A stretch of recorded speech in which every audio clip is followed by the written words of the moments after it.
Hello student, welcome in my YouTube channel Expert Classes by Anil Saxena. Today I will discuss non-intersecting line, secant and tangent. Also I will discuss the tangent secant theorems. These all are topic related with your chapter number 10 of class 10. शुरू करने से पहले मैं जो आपसे request कर रहा था वो दोबारा से कर रहा हूँ कि आप प्लीज़ मेरे चैनल को लाइक और शेयर ज़रूर करें, सब्सक्राइब करें और प्रेस बेल आइकन, जिससे कि मेरे सारे वीडियो के नोटिफिकेशन आपको समय से मिल सके। Dear student, in previous video मैंने आपसे डिस्कस किया था अबाउट द सर्कल इंट्रोडक्शन के बारे में। आई ऑल्सो डिस्कस्ड, मैंने आपसे ये भी बताया था कि व्हाट इज़ द सर्कमफ्रेंस क्या होती है, व्हाट इज़ द सेक्टर्स क्या होता है, सेगमेंट क्या होता है। उसी में मैं आपको आगे बताऊंगा। ये भी सर्कल का इंट्रोडक्शन है, उसको रिलेटेड आपको सारा कुछ हमें डिस्कस करूंगा, जिससे आपको कोई भी प्रॉब्लम्स नहीं आए और आप सारे क्वेश्चनों को इजीली सॉल्व कर पाएँ। तो चलिए हम स्टार्ट करते हैं। सेंट्रिक लाइन क्या होती है? नॉन इंटरसेक्टिंग लाइन का मतलब है ये हमारा एक सर्कल है और इस सर्कल में के पार हमने एक लाइन ली है ए बी। अब चूंकि ये लाइन इसको टच नहीं कर रही है तो ये लाइन क्या कहलाएगी? Non intersecting line. तो if a line is not touching the circle is known as the non intersecting line. No common point in the circle and the line A B. आप देख रहे हैं इसमें कोई भी कॉमन पॉइंट नहीं है, इसको टच ही नहीं कर रही है। तो ये line which do not touch the circle known as the non intersecting line. तो नॉन इंटरसेक्टिंग लाइन आपकी समझ में आया? चलिए आगे बढ़ते हैं, इसको भी आप समझिए। अब मैं आपसे डिस्कस करूंगा यदि ये लाइन इस सर्कल को टच कर जाए। If a line touch the circle, यदि इसको टच करती है तो उसको हम बोलते हैं टेंजेंट। बहुत इंपॉर्टेंट है, आपको ये ध्यान रखना है कि when there is only one common point is in circle and line A B. तो यदि किसी सर्कल को कोई लाइन टच करती है तो ये जो पॉइंट है इसको हम बोलते हैं कॉमन पॉइंट। इस बात का भी ध्यान रखिए कि एक सर्कल में टू पैरेलल जो है हमारे टेंजेंट होते हैं, ये बहुत इंपॉर्टेंट आपको याद रखनी है। दूसरी बात, हम एक चीज़ और मैं बताना चाहूँगा कि हर टेंजेंट जो होता है वो सर्कल से यानी सेंटर से हमेशा ही कैसा होगा?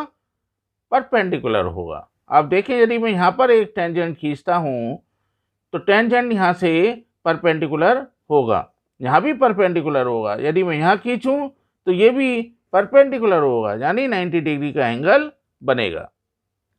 तो हम ये कह सकते हैं कि when there is only one common point. ये वन कॉमन पॉइंट है, चूंकि ये टच को कर रहा है सर्किल को।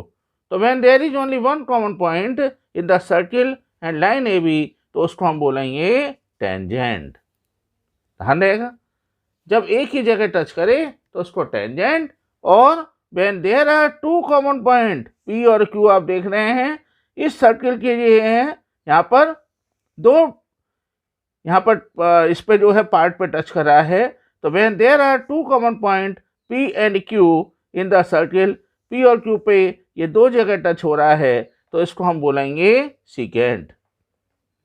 तो ये ध्यान रखिए, when there are two common point P and Q in the circle and line AB। तो यदि लाइन AB जो है सर्किल को दो भागों में टच करेगी तो उसको हम बोलते हैं सीकेंट। ओके, तो डियर स्टूडेंट, ये तीनों चीज आपके समझ में आया, जिसमें दो चीजों को आपको विशेष ध्यान देना है। What is the tangent? Tangent में मैंने आपको बताया था when there is only one point common point between the circle and line AB, तो उसको हम बोलेंगे टेंजेंट। और when there are two common point, common point कौन कौन से? पी और क्यू। किस पर है? In the circle. ये ऑन द सर्किल है, ये इन द सर्किल है, इसको हम बोलेंगे सीकेंट।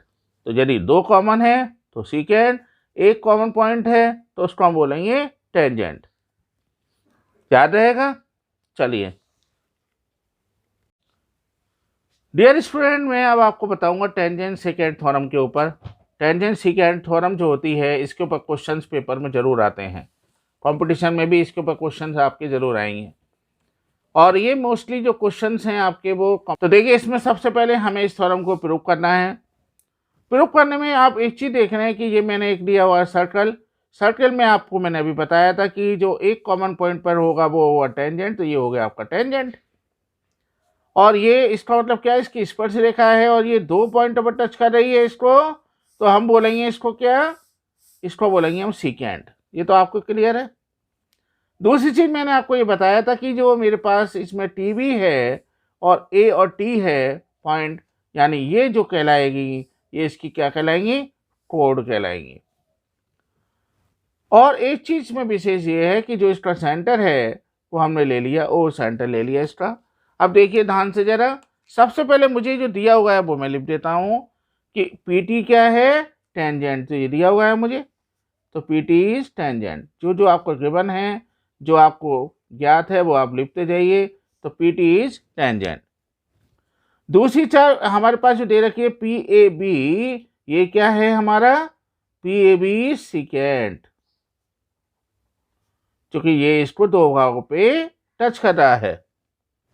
अब हमें जो प्रूफ करना है वो ये प्रूफ करना है कि पी टी यानी स्पर्श रेखा का जो स्क्वायर होता है वो इन दोनों जो सीकेंट हैं उनके प्रोडक्ट के बराबर होगा। यानी हम कह सकते हैं कि P T square is equal to होगा पी बी, यानी पूरा हमने ले लिया, इंटू पी ए जो हमारा छोटा वाला है सीकेंट का पार्ट, यानी एक्सटर्नल पार्ट। तो एक्सटर्नल जो पॉइंट है उससे यहाँ तक की दूरी और इंटू एक्सटर्नल पॉइंट से सीकेंट के फर्स्ट पॉइंट की दूरी, यानी सर्कल के फर्स्ट पॉइंट की दूरी। तो पी टी स्क्वायर बराबर P B into P A हमें प्रूव करना है। अब देखिए इसको प्रूव करते हैं, आपको बड़ा मजा आएगा इसमें। आप इसमें इस चीज़ ध्यान से देखें तो एक ये आपका जो है बड़ा वाला ट्रायंगल नज़र आ रहा है और एक आपका छोटा वाला ट्रायंगल नज़र आ रहा है। मैं इन दोनों ही ट्रायंगलों को लूँगा यहाँ पर। ट्रायंगल मैंने लिया, एक तो मैंने लिया बताया आपको पी टी भी ले लिया, और एक ट्रायंगल मैंने लिया यहाँ पर दूसरा कौन सा है मेरा, पी टी ए। तो मैंने ये पी टी ए ट्रायंगल ले लिया, इसमें तो कोई प्रॉब्लम नहीं है आपको। एक बड़ा वाला ट्रायंगल अभी मैंने बताया आपको और एक छोटा वाला ट्रायंगल। आप यदि ध्यान से देखें तो जो एंगल यहाँ पर है आपका, एंगल टी है वो एंगल बी के बराबर है। अब आप कहोगे कैसे, चूँकि हमने अभी आपको ये बताया था, इसमें ये ध्यान रखना है कि ये जो एंगल है ये इस एंगल के बराबर इसलिए हैं क्योंकि ये क्या कहलाएगा, इसका अल्टरनेट, ये कहलाएगा अल्टरनेट सेगमेंट एंगल। कैसे, देखिए यदि आप ध्यान से देखें तो ये वाला जो एरिया में बीच बना हुआ कोण है यानी ए टी पी है, ये इसके सामने वाला कोण कौन सा है, इसके सामने ये वाला कोण आ रहा है, आपका बी पॉइंट आ रहा है, यानी बी को एंगल बनना है। तो इसका मतलब ये इसका क्या कहलाएगा, अल्टरनेट सेगमेंट एंगल कहलाएगा। जो अल्टरनेट सेगमेंट में बना हुआ एंगल है वो कहलाएगा। तो मैं वही इसको ले रहा हूँ। सबसे पहले मैंने ये ले लिया कि angle T is equal to angle B होगा। इसका मैं आपको रीजन भी लिख देता हूँ क्यों होगा, क्योंकि angle between the code, angle between किस किस के बीच में, एक तो tangent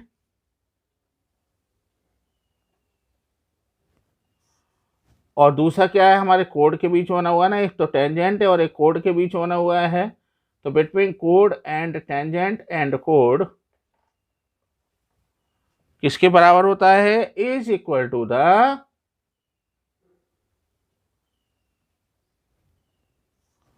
angle made by the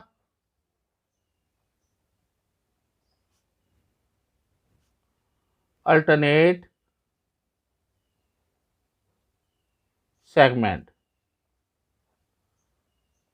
समझ में आ रहा है आपके नहीं, यानी टेंजेंट पी टी और कोड ए क्या दे रखा है आपको, जो हमारी कोड दे रखी है ए टी के बीच जो बना हुआ कोण है वो किसके बराबर होता है, अल्टरनेट सेगमेंट के बीच बने कोण के बराबर होता है। नहीं आए बात समझ में, मैंने दोबारा से रिपीट कर रहा हूँ कि टेंजेंट जो आपका यहाँ पर आया पी टी और कोड क्या हो गई आपकी ए टी के बीच में जो कोण बना हुआ है वो अल्टरनेट सेगमेंट के बीच बने हुए एंगल के बराबर होगा। सिंपल से ध्यान रखना बस आप कि जो आपका यदि हम देखें तो ये मेरा एंगल यहाँ बन रहा है, इसके सामने कौन सा है, अपोजिट एंगल भी है, तो वो उस वाले एंगल के बराबर होगा। ध्यान रहेगा। मान लो टेंजेंट हमारा यहाँ होता तो हम फिर ये देखते हैं कि इसका अपोजिट कौन सा बनना है। बस आपको ध्यान रखना है टेंजेंट और कोण के बीच जो बना हुआ कोण है वो अल्टरनेट सेगमेंट के बीच बने एंगल के बराबर होता है। अब देखिए इसमें एक चीज़ और है, यदि आप पी पॉइंट पे ध्यान रखें तो पी पॉइंट पे हमारा टेंजेंट भी है, पी पॉइंट पे हमारा सेकेंड भी है, तो इस वाला हम कह सकते हैं कि एंगल पी जो है वो दोनों में कॉमन है। समझ में आया। अब जब ये दोनों कॉमन हैं तो इसका मतलब दोनों ही ट्रायंगल कैसे हैं, दोनों ही ट्रायंगल हमारे इक्वल ट्रायंगल हैं। सही है, समरूप हैं एक दूसरे के। तो हम क्या ले लेंगे, पी टी भी इक्वल होगा एंगल पी ए टी। और ये कौन सा रूल है, हम एंगल एंगल रूल लगा देंगे यहाँ पर। अब देखिए इसको ध्यान से देखना है हमें। मैंने ये कहा आपसे कि जब हमने ये प्रूव कर दिया कि एंगल इक्वल हैं तो हमने ये भी प्रूव कर दिया कि पी पॉइंट कॉमन है दोनों में, तो हम ये कह सकते हैं कि दोनों ही ट्रायंगल कैसे होंगे, एक दूसरे के कॉन्ग्रुएंस होंगे। अब जब इक्वल होंगे तो हम ले सकते हैं, ध्यान रखिए, क्योंकि हमें प्रूव करना है पी टी स्क्वायर, तो हम कैसे करेंगे, पहले इसके साथ इसको ले लीजिए तो ये हो गया P T upon P A, ले लेंगे T B upon A T, पहले इसके साथ ये ले लीजिए फिर इसके साथ ये ले लीजिए। अब ऐसे इसमें करेंगे हम, इसके साथ पहले ये फिर इसके साथ ये ले लेंगे। अब तीसरा कौन सा बचा आपका वो बता दीजिए जल्दी से। तीसरा आप कहेंगे अब तो बचा सब पी बी, तो हम लेंगे P B upon P T. यदि आप ध्यान से देखें और इसके साथ में ये ले लूं तो मेरा काम चल जाएगा।